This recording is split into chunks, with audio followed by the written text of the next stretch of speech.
Hello दोस्तों, आप सभी का मेरे यूट्यूब चैनल में स्वागत है। दोस्तों, आज मैं सामान्य अध्ययन के कुछ महत्वपूर्ण प्रश्न लाया हूँ। दोस्तों वीडियो को पूरा देखिए। दोस्तों, भले ही आप स्पीड से देखिए वीडियो को, पर एक नज़र हर प्रश्न को जरूर देखिए। चलो शुरू करते हैं दोस्तों आज के प्रश्न। पहला प्रश्न, प्रथम बौद्ध संहिता का आयोजन किसके शासनकाल में हुआ था? दोस्तों, ए काला अशोक की, बी अजातशत्रु की, सी अशोक की, डी कनिष्क की। तो दोस्तों इसका आंसर है दोस्तों बी अजातशत्रु के शासनकाल में प्रथम बौद्ध संहिता का आयोजन किया गया था अजातशत्रु के शासनकाल में। प्रश्न संख्या 2, अशोक के अभिलेखों को सर्वप्रथम किसने पढ़ा था? ए मैक्स मुलर ने पढ़ा था, बी जेम्स प्रिंसेप ने पढ़ा था, कर्नाल टाड ने पढ़ा था, डी आर साहनी ने पढ़ा था। तो अशोक के शिलालेखों को सर्वप्रथम पढ़ा था जेम्स प्रिंसेप ने पढ़ा था। ऑप्शन बी सही है दोस्तों। प्रश्न संख्या 3, विशिष्ट अद्वैतवाद नामक दर्शन का प्रतिपादन किसने किया था? दोस्तों, ए कबीर ने किया था, बी शंकराचार्य ने किया था, सी रामानुजाचार्य ने किया था, डी ज्ञानदेव ने किया था। विशिष्टाद्वैत नामक दर्शन का प्रतिपादन रामानुज ने किया था। ऑप्शन सी सही है दोस्तों। दोस्तों वीडियो को लाइक और चैनल को सब्सक्राइब भी करते जाइए साथ में।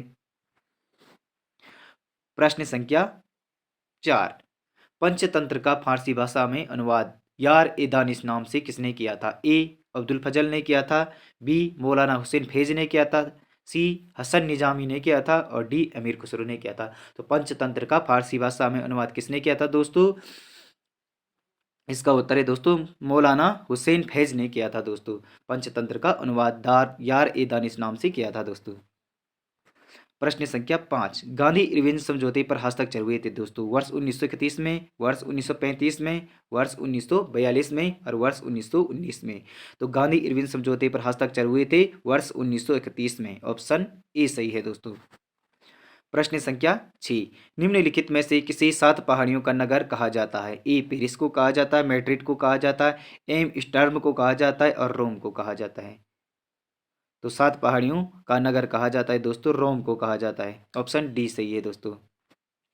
प्रश्न संख्या 7, वायुमंडलीय दाब का मापन किस यंत्र के द्वारा किया जाता है? ए हाइड्रोमीटर, बी हाइड्रोमीटर, सी रेडियोमीटर, डी बैरोमीटर। तो दोस्तों इसका आंसर होगा दोस्तों ऑप्शन डी बैरोमीटर द्वारा वायुमंडलीय दाब का मापन किया जाता है दोस्तों। प्रश्न संख्या 8, वह स्थान जहां से भूकंपीय तरंगों की उत्पत्ति होती है कहलाता है? ए भूकंप मूल, भूकंप केंद्र, अधिकेंद्र, इनमें से कोई नहीं। तो दोस्तों उसे भूकंप मूल कहते हैं दोस्तों। दोस्तों वीडियो को पूरा देखिए दोस्तों। प्रश्न संख्या 9, मध्य प्रदेश का नेपा नगर क्यों प्रसिद्ध है दोस्तों? ए जूट उद्योग के लिए, बी चीनी उद्योग के लिए प्रसिद्ध, कागज उद्योग के लिए और रेल उपकरण के लिए। तो मध्य प्रदेश का नेपा नगर कागज उद्योग के लिए प्रसिद्ध है दोस्तों। ऑप्शन सी सही है दोस्तों।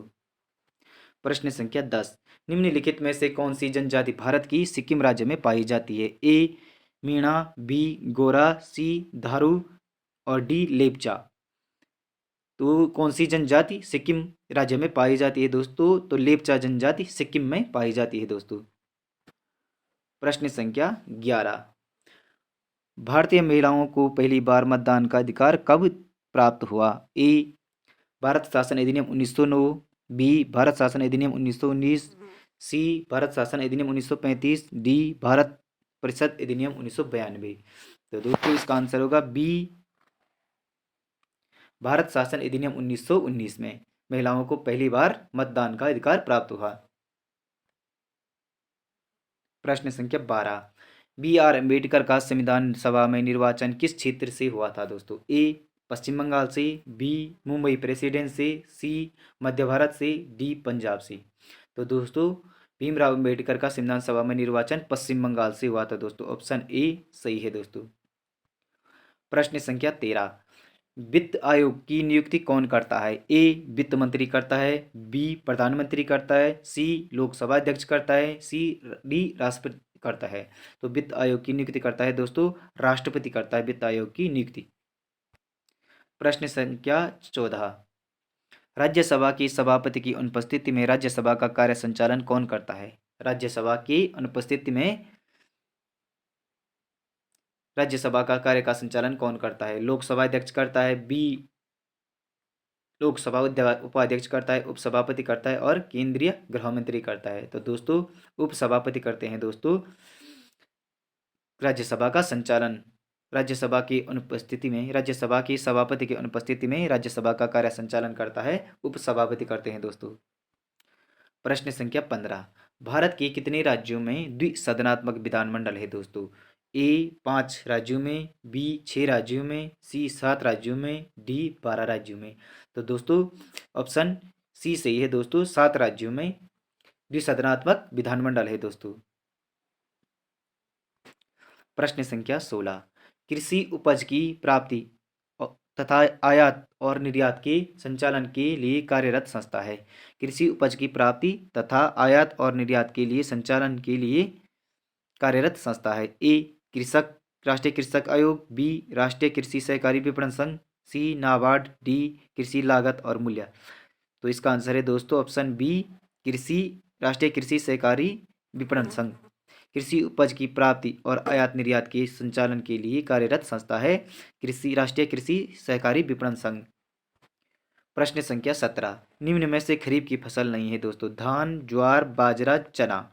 तो खरीफ की फसल नहीं है दोस्तों चना, चना खरीफ की फसल नहीं है। प्रश्न संख्या 18, रघुराजन समिति का गठन किस क्षेत्र में सुधार हेतु था? ए औद्योगिक, बी वित्त, सी बैंकिंग, डी कृषि। रघुराजन समिति का संबंध किस क्षेत्र से था दोस्तों? तो ये है वित्तीय क्षेत्र से था दोस्तों, ऑप्शन बी सही है दोस्तों। प्रश्न संख्या 19, जीव और उनके वातावरण के आपसी संबंध का अध्ययन करने वाला विज्ञान कहलाता है? ए पर्यावरण अध्ययन, बी पारिस्थितिकी, सी पारिस्थितिकी तंत्र, डी जैवमंडल अध्ययन। तो दोस्तों इसका उत्तर है दोस्तों पर्यावरण अध्ययन, पर्यावरणीय अध्ययन। जीव और उनके वातावरण के आपसी संबंध का अध्ययन करने वाला विज्ञान पर्यावरणीय अध्ययन कहलाता है दोस्तों। प्रश्न संख्या 20, भारत में विश्व की कितने प्रतिशत जनसंख्या निवास करती है? भारत में विश्व की कितनी प्रतिशत जनसंख्या निवास करती है? ए 12.5%, बी 15.3%, सी 17.5% और डी 20.5%। तो इसका आंसर है दोस्तों ऑप्शन सी 17.5% जनसंख्या विश्व की भारत में निवास करती है दोस्तों। प्रश्न संख्या 21, निम्नलिखित में से कौन सा सर्वोत्तम विद्युत चालक है? निम्नलिखित में से कौन सा सर्वोत्तम विद्युत चालक है? ए तांबा, बी लोहा, सी एल्यूमिनियम, डी चांदी। तो इसका आंसर है दोस्तों डी चांदी, चांदी विद्युत का सर्वोत्तम चालक है दोस्तों। प्रश्न संख्या 22, कपूर को निम्न विधि से शुद्ध किया जा सकता है जाता है? ए ऊर्ध्वपातन, बी प्रभाजी आसवन, सी आसवन, डी क्रिस्टलन। तो ऊर्ध्वपातन विधि से कपूर को शुद्ध किया जाता है दोस्तों, ऑप्शन ए सही है दोस्तों। प्रश्न संख्या 23, साइट्रिक एसिड मुक्त रूप में किसमें होता है? साइट्रिक एसिड मुक्त रूप में किसमें होता है? ए इमली में होता है, बी दूध में होता है, सी सेब में होता है, डी नींबू में होता है। साइट्रिक एसिड मुक्त रूप में नींबू में पाया जाता है दोस्तों। प्रश्न संख्या 24, मिनी माता रोग किस कारण होता है? ए पारा की कमी के कारण, सी सीसा की, डी केडियम की, डी जस्ता की। तो मिनी माता रोग होता है पारा के कमी के कारण होता है दोस्तों, ऑप्शन ए सही है दोस्तों। प्रश्न संख्या 25, सबसे हल्का तत्व है दोस्तों? ए helium, B sodium, C hydrogen, D potassium. तो दोस्तों इसका आंसर है दोस्तों हाइड्रोजन सबसे हल्का तत्व है दोस्तों। दोस्तों वीडियो अच्छी लगी वीडियो को लाइक और चैनल को सब्सक्राइब जरूर कर दे दोस्तों। मिलते हैं अगली वीडियो में, धन्यवाद दोस्तों।